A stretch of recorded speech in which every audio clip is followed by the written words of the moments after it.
Education has always been accorded an honored place in Indian society. The fundamental role of education for national development has been realized long back during Indian freedom movement. In the post-independence period, a major concern of the government India and of states has been to give increasing attention to education as a factor vital to national progress and security. Problems of educational reconstructions were reviewed by several commissions and committees, and some recommendations were offered and steps were taken to implement the same. Towards the end of the third 5 year plan, a need to hold a comprehensive review of the education system with a view to initiate a fresh and more determined effort at educational reconstructions was identified, and the Education Commission 1964 to 1966 was appointed to advise government. As a result, a consensus on national policy on education has emerged.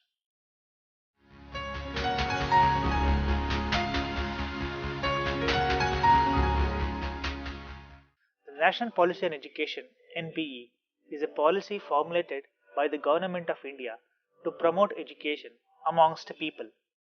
Education is a unique investment in the present and the future. This cardinal principle is the key to national policy on education. The policy covers elementary education to colleges in both rural and urban India. It emphasizes on three aspects in relation to elementary education: universal access and enrollment, universal retention of children up to 14 years of age, and a substantial improvement in the quality of education to enable all children to achieve. Revival of Sanskrit and other classical languages for contemporary use. The National Policy of Education 1968 marked a significant step in the history of education in post-independent India. It aimed to promote national progress, a sense of common citizenship and culture, and to strengthen national integration. It laid stress on the need for a radical reconstruction of the education system to improve its quality at all stages, and gave much greater attention to science and technology, the cultivation of moral values, and a closer relation between education and the life of people. There has been considerable expansion in the educational facilities all over the country at all levels post the implementation of the policy. The most notable development has been the acceptance of common structure of education throughout the country and the introduction of 10 plus 2 plus 3 system by most states. In the school curricula, in addition to laying down a common scheme of studies for boys and girls, science and mathematics were incorporated as compulsory subjects and work experience assigned a place of importance. The policy recognized the fact that education is essential for all. This is fundamental to our all round development, material and spiritual. Education has an acculturating role. It refines sensitiveness and perceptions that contribute to national cohesion, a scientific temper, and independence of mind and spirit, thus furthering the goals of socialism, secularism, and democracy enshrined in our constitution. Though the policy was impressive, it did not get translated into detailed strategy of implementation due to limited financial and organizational support. As a result, the problem of access, quality, quantity, utility, and financial outlay accumulated over years.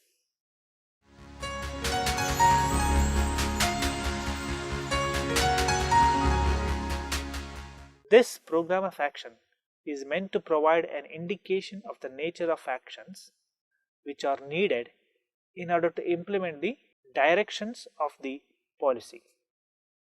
It provides a road strategy within which detailed schemes were subsequently drawn up. It also facilitates the preparatory work which will be required before such schemes can be worked out fully and put into operational form.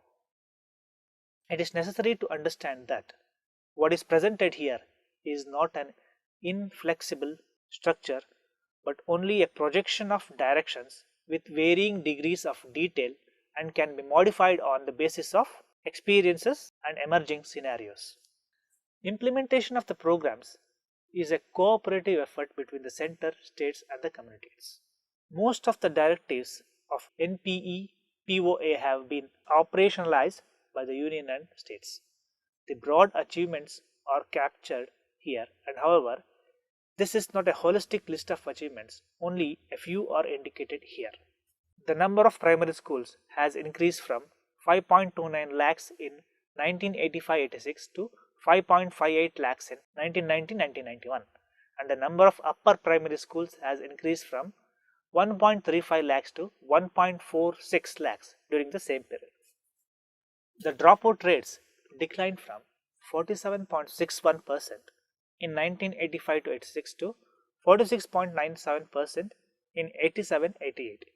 In respect of classes 1 to 5th, and from 64.42% in 1985-86 to 62.29% 1987-88 of classes 1 to 8th.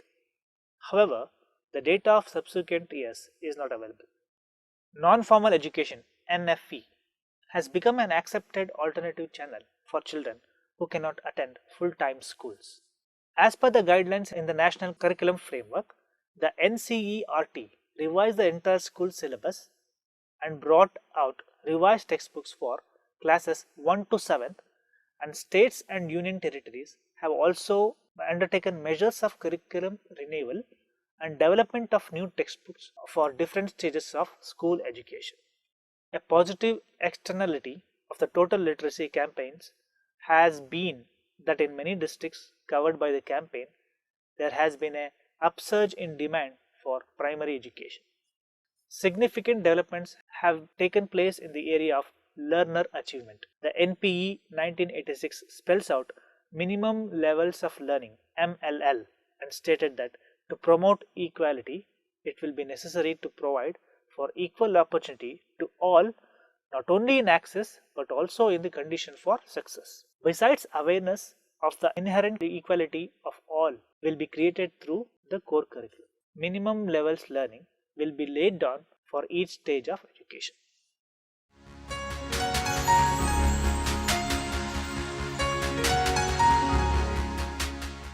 The Rehabilitation Council of India (RCI) is an apex government body set up under the Act of Parliament to regulate training programs and courses targeted at the disabled, disadvantaged and special education requirement communities.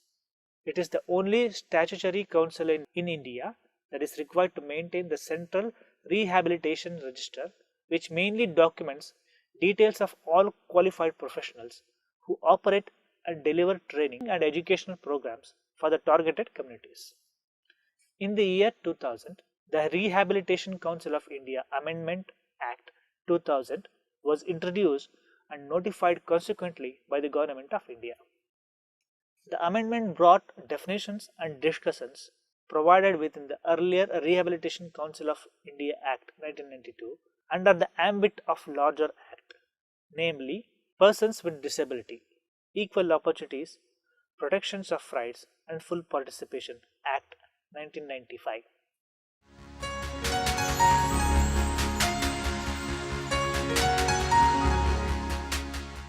The Scheme of Inclusive Education for Disabled at a Secondary Stage (IEDSS) was launched in the year 2009-2010. This scheme was a replacement for the earlier Scheme of Integrated Education for Disabled Children (IEDC) and provided assistance for the inclusive education for the disabled children in classes 9 to 12.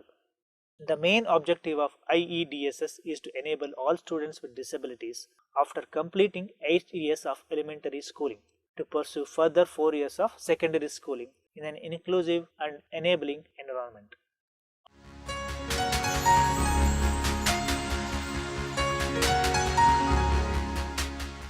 The scheme covers all children studying at secondary stage in government, local body and government aided schools with one or more disabilities as defined under the Persons with Disabilities Act 1995 and National Trust Act 1999 in the class 9 to 12, namely blindness, low vision, leprosy cured, hearing impairment, locomotor disabilities, mental retardation, mental illness, autism, and cerebral palsy, and may eventually cover speech impairment, learning disabilities, etc.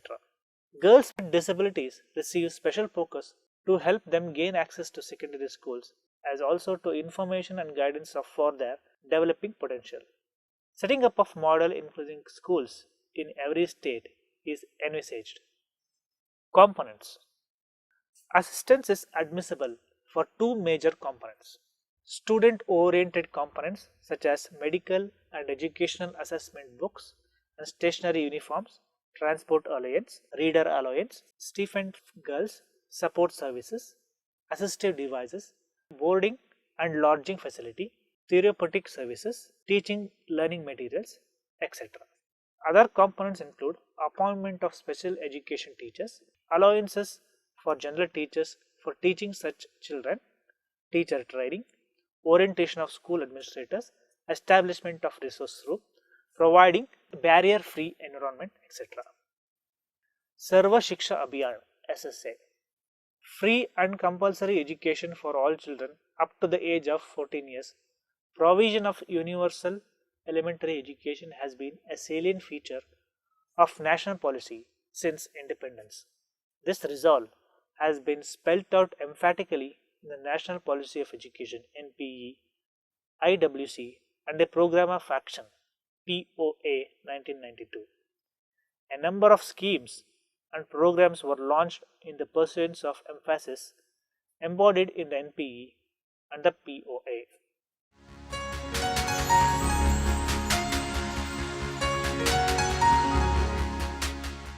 Consequent to several efforts, India has made enormous progress in terms of increase in institutions, teachers, and students in elementary education. The country has made impressive achievement in the elementary education sector. There is a significant increase in number of schools enrollment, but the flip side is that out of 200 million children in the age group of 6 to 14 years, 59 million children are not attending schools. Of this, 35 million are girls and 24 million are boys. There are problems relating to dropout rate, low levels of learning achievement, and low participation of girls, tribal and other disadvantaged groups. There are still at least 1 lakh habitations in the country without schooling facility within a kilometer. Coupled with it are various systematic issues like inadequate school infrastructure, poorly functioning schools, high teacher absenteeism, large number of teacher vacancies, poor quality of education, and inadequate funds. Hence, there is still a long way to achieve the goal of universalization of elementary education (UEE), that is 100% enrollment and retention of children with schooling facilities in all habitations. It is to fill this gap that the government has launched Sarva Shiksha Abhiyan.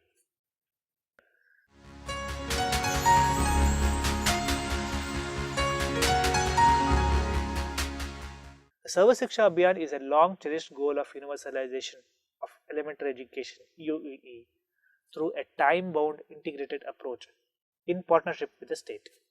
SSA aims to improve the elementary education sector of the country and provide useful and quality elementary education to all children in 6 to 14 age group by 2010. The SSA is an effort to recognize the need for improving the performance of the school system and to provide community-owned quality elementary education in mission mode. It also aims to bridge gender and social gaps.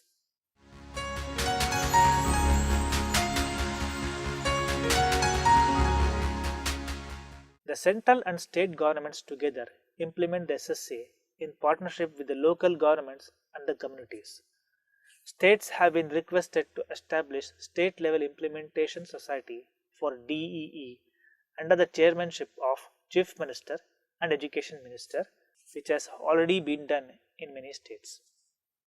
The Sarva Shiksha Abhiyan ensures that there is functional decentralization down to school level in order to improve community participation by recognizing PRIs, tribal councils in scheduled areas, including the Gram Sabha.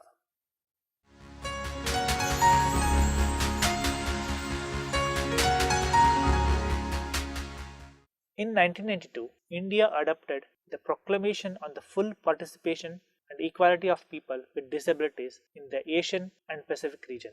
As a signatory of this proclamation, India's Ministry of Law, Justice and Company Affairs proposed an act to safeguard the rights of persons with disabilities (PWD). On the 1st of January 1996, the Government of India passed the Persons with Disabilities Equal Opportunities Protection of Rights and Full Participation Act 1995. The act extends to the whole of India except the state of Jammu and Kashmir. We have captured few points from the act which are more relevant in our context. In this act, disability is defined as blindness, low vision, leprosy cured, hearing impairment, locomotor disability, mental retardation, and mental illness. The act calls for the government to take the necessary steps to ensure the prevention of disabilities. In accordance with this agenda, the government must screen all the children at least once a year to determine risk factors that lead to disability and attempt to protect the child from such factors. It is also necessary for the state to take measures to reduce risk to prenatal and postnatal mothers and child. Children with disabilities should be provided free education by the appropriate government. The government must take steps to integrate children with disabilities into regular schools, but also make space for special schools that cater expressly to the needs of these children. In addition to the basic education schools, government also required to make non-formal education programs for children with disabilities that help attain literacy, rejoin school, impart vocational training, and provide them with free books and educational material.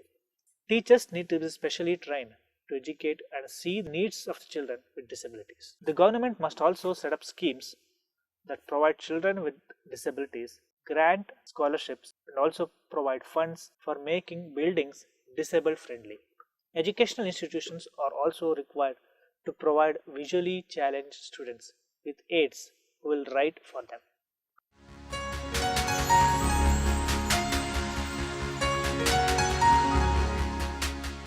This act may be called the National Trust for the Welfare of Persons with Autism, Cerebral Palsy, Mental Retardation, and Multiple Disabilities Act 1999.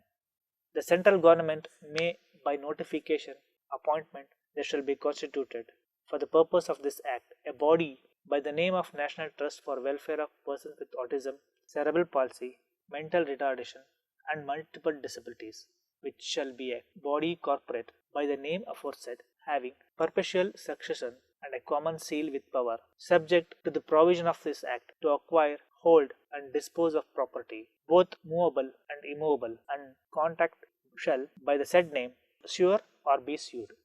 The general superintendent's direction and management of the affairs and business of the trust shall vest in a board which may exercise all powers and do all acts and things which may be exercised or done by the trust.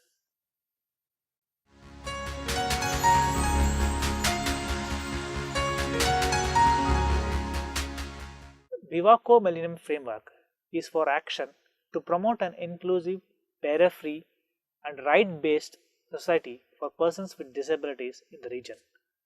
An inclusive society means a society for all, and a barrier-free society means a society free from physical and attitudinal barriers, as well as social, economical, and cultural barriers.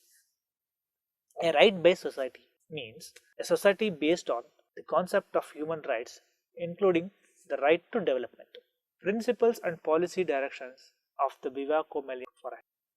Enact and enforce legislation and policies related to equal opportunities and treatment of persons with disabilities and their rights to equity in education, health, information and communications, training and employment, social services, and other areas.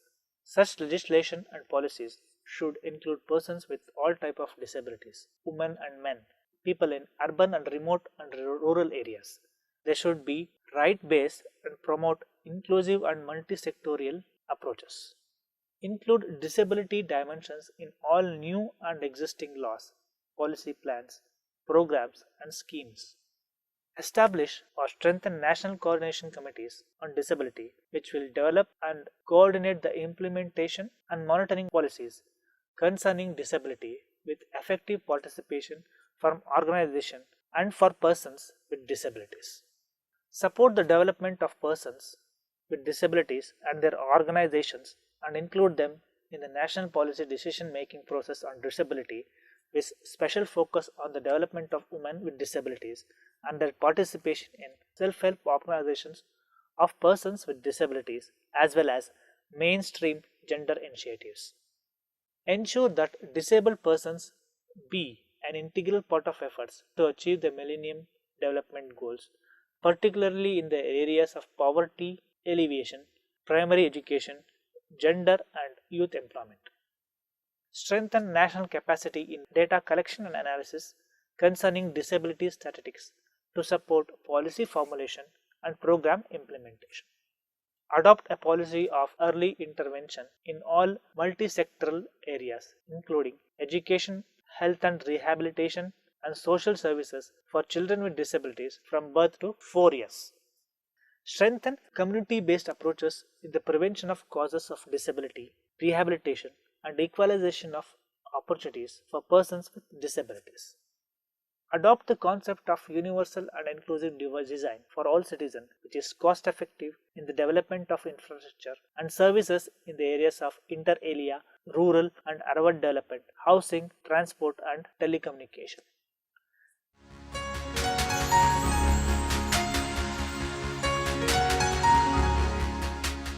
Persons with physical and mental disabilities have been the target of discrimination across cultures for thousands of years. Discrimination against persons with disabilities takes various forms ranging from invidious discrimination such as the denial of education opportunities to more subtle form of discrimination such as segregation and isolation because of the imposition of physical and social barriers. On virtually every continent there are records of isolation, exclusion and even destruction of persons with disabilities. Governmental treatment of persons with disabilities, beginning with their placement in institutions and moving slowly into the education system and workplace, is relatively recent pattern.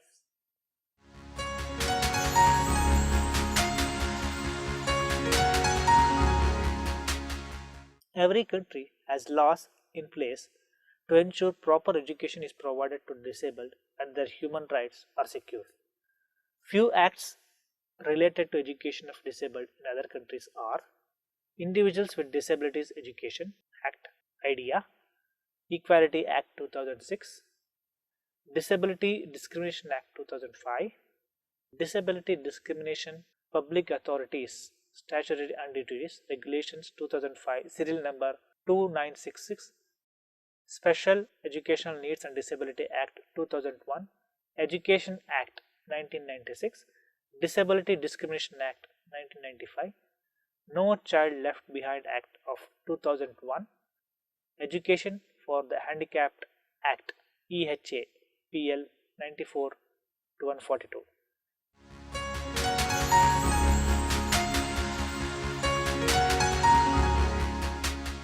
International treaties that are binding on states and create legal obligations to the states' parties. All international human rights instruments protect the human rights of persons with disability as they apply to all persons. This principle of universality is reinforced by the principle of equality and non-discrimination, which are included in human rights instruments. Some international and regional human rights conventions protect the rights of persons with disability specifically or have provisions concerning the persons with disabilities. These include ILO Convention concerning vocational rehabilitation and employment of disabled persons, Inter-American Convention on the elimination of all forms of discrimination against persons with disabilities, Convention on the Rights of the Child, Article 23, African Charter of Human and People's Rights, Article 18, Sub 4, the African Charter on the Rights and Welfare of the Child, Article 13, European Social Charter, Article 15, Protocol of San Salvador, Additional Protocol to the American Convention of Human Rights in the area of economic, social and cultural rights, Article 6 and 9. International instruments that are non-binding such as declarations and rules and are useful in interpreting international standards and implementing them in national legislation. Several disability specific non binding international instruments have been adopted at the international level. The instruments include Declaration of the Rights of Mentally Retarded Persons, Declaration on the Rights of Disabled Persons, World Programme of Action Concerning Disabled Persons, Tallinn Guidelines for Action on Human Resource Development in the Field of Disability, Principles for the Protection of Persons with Mental Illness and Improvement of Mental Health Care, Standard Rules on the Equalization of Opportunities for Persons with Disabilities, ILO Recommendation concerning Occasional Rehabilitation of the Disabled, ILO Recommendation concerning Occasional Rehabilitation and Employment of Disabled Persons.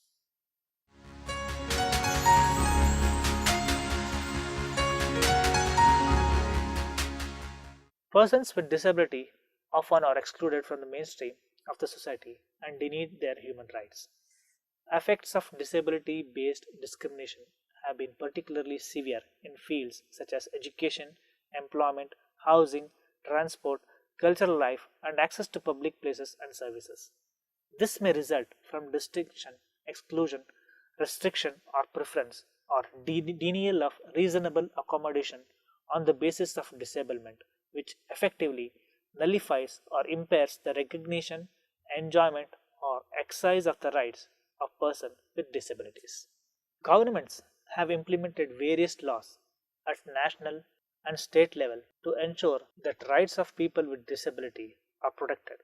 In fact, every country had made laws to protect the rights of their disabled people. Also, special emphasis has been given to ensure that education is accessible to them. There are laws at international levels also which are binding on all states. However, there are certain cultural and social barriers that have served to deter participation of persons with disabilities. Changes in the perception and concepts of disabilities will involve both changes in values and increased understanding at all levels of society. One of the dominant features of legal thinking in the 20th century has been the recognition of law as a tool of social change. Though legislation is not the only means of social progress, it represents one of the most powerful vehicles of change, progress, and development